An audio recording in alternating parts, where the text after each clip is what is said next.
भवानी शंकर वंदे, श्रद्धा विश्व रूपणी, समय जात नहीं लागत वार, सुंदरी शिखावन सुनो हमार। यानी जीवन में सबसे कठिन समय आपके हो, कहीं भी कोई काम ना बन रहा हो और आप हर तरफ से निराश हो, न दवाइयां काम कर रही हो, न धन काम कर रहा हो, न हाथ पैर काम कर रहे हो, तो केवल मात्र आपको 5 सोमवार पशुपति व्रत करना है। कितना? 5, ना 6, ना 4, ना 8, ना 10, केवल 5। 5 का महत्व क्यों है? क्योंकि इनका नाम पशुपति है। पशुपति में कौन से रूप में है? विलोहित रूप। विलोहित रूप क्या है? अनंत शक्तियों का भंडार है। जिस अनंत शक्तियों के भंडार में स्वयं मां भगवती समा गई, जो सर्वशक्ति है, उनकी शक्ति के आगे किसी की शक्ति नहीं चलती। सर्वशक्ति है, वो भी विलोहित रूप में ही मिल गई। तो 5 सोमवार जीवन के सबसे कठिन समय में यह व्रत करना चाहिए। इस व्रत के 2 इफेक्ट हैं। पॉजिटिवनेस, यानी अगर सकारात्मक तरीके से करें तो उसका फल आपको 6वें सोमवार में मिल जाएगा। और अगर इस व्रत में गलती हुई तो सीधे महाकाल भैरव नाथ मिलेंगे। कौन मिलेंगे? अभी तारकासुर के 4थे जलंधर की कथा है। जलंधर शिव के ही अंश है, लेकिन असुर प्रवृत्तियों में जब प्रवेश किए, जब उनके पूर्वजों ने उन्हें अपने में मिलाया।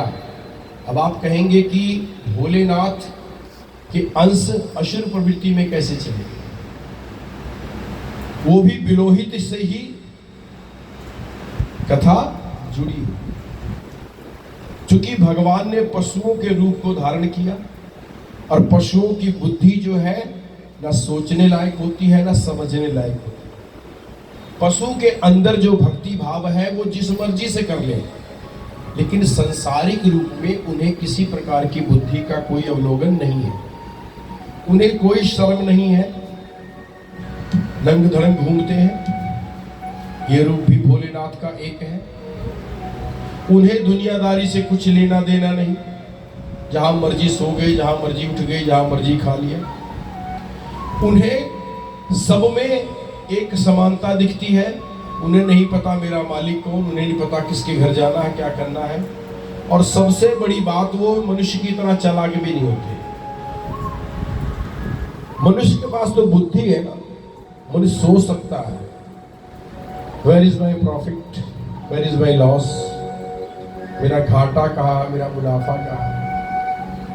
100 रुपया दक्षिणा देकर क्या होगा, 10 रुपए में निपटा दो पंडित जी को, काहे के लिए 90 का घाटा क्यों? कई कहते हैं दान करेंगे जितना फल मिलेगा दुगुना। अपनी अपनी सोच के ऊपर है, बुद्धि आपको आदेश देती है। सुख और दुख है क्या, पाप और पुण्य है क्या? जिसको आपकी अंतर्यात्मा, आपकी बुद्धि स्वीकार कर ले ये पुण्य है, वही पुण्य है। और जिसको आपकी अंतर्यात्मा स्वीकार कर ले ये पाप है, वही पाप है। हमारे सनातन धर्म में किसी जीव को मारकर खाना पाप है, लेकिन सनातन धर्म के उल्ट उनको मारकर खाना रहमत है, उनके लिए वो पुण्य है। हमारा सनातन धर्म हमें पेड़ों की, पशुओं की, जीवों की, जल की, जल के अंदर रहने वालों की, जड़ों में रहने वालों की, घट घट के वासियों की, सबकी पूजा का आदेश देता है। हम पत्ते भी पूजते हैं, पहाड़ भी पूजते हैं, जल भी पूजते हैं, जल के अंदर रहने वालों को भी पूजते हैं। हम सब हैं। हमें असंख्य कीड़ों के माध्यम से भी जलो भगवान दिखते हैं। पर्वतों की कंदराओं में छुपा हुआ जीव, जिसके न आज का पता न कल का, वो भूखे उठेगा जरूर पर भूखा भूखा सोएगा नहीं। संसार में जितने नवचल अस्तर सूक्ष्म के लोग हैं, सबके एक देव है, हर हर।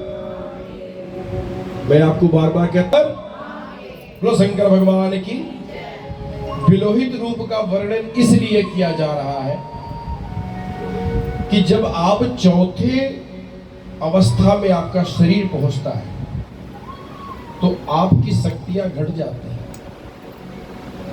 और आप दूसरे पर निर्भर होते हैं।